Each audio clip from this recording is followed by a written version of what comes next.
Welcome back to Therapy Playground. I'm Megan Myrick. I'm a physical therapist. And I'm Jenny Hall, and I'm an occupational therapist. And this is Micah. Micah receives speech therapy, occupational therapy, and physical therapy at Therapy Playground.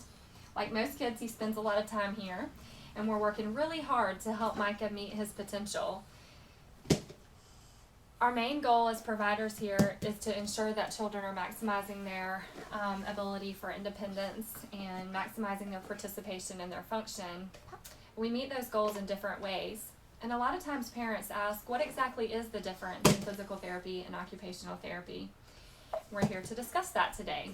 So Jenny, why don't you start by talking about some of the things that you work with Micah, what your goals are, and how that might be different from what he and I do. Okay. Well, usually when I'm asked this question, I start by telling people that occupational therapy is the ability, or we look at your ability to be independent and doing things for yourself. So for a child, that typically means playing or being able to function in a classroom, to be able to do your schoolwork, to be able to do your activities of daily living, which include bathing and dressing, toileting, self-hygiene, grooming. All of those things are included in all of our daily lives, but for a child in particular, a lot of their lives revolve around play and school. So for a child like Micah, he has difficulty using his left hand. So we're doing a lot of grasping and reaching with his left arm because we use our hands to be independent. And Micah wants to play, so we need that left hand to help us play. So we do a lot of sitting and reaching and grasping. Very good. In physical therapy, my goals are a little bit different, although I want Micah to be able to do all those things. My role is to help him to be able to access those things. So for example, Micah's having difficulty assuming quadruped and crawling, getting on all fours. So we work on crawling, we work on his mobility skills. Eventually we will work on walking.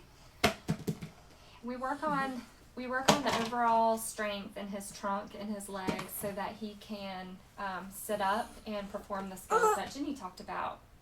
So in a nutshell, I would think that probably physical therapy is more focused on generalized strengthening and mobility skills, whereas occupational therapy is more focused on specific activities of daily living, like Jenny mentioned. But also, Jenny just finished a course on sensory integration, and so she's able to apply that to her therapy sessions with children. Do you want to explain that? Sensory integration is our ability to receive information from all of our senses, which are our eyes, our ears, our nose, the sense of smell, the sense of movement, which is your vestibular system. All of these senses we take in every day. We take input from these senses, and we have to be able to integrate them in order to function. And if a child or a person's sensory systems are not processing these adequately, then it causes them to have difficulty tolerating things like textures. They may have difficulty eating or feeding. They may have difficulty exploring their environment because of these sensitivities. They may also be very hyper or sensory seeking. So that would be a child or person who was very active and was unable to attend to tasks because they were very, very busy trying to seek out the information that their body needs.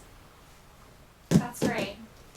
If you have any questions about what we have to offer at Therapy Playground for physical therapy or occupational therapy, please feel free to contact us or visit our website at www.therapyplayground.com.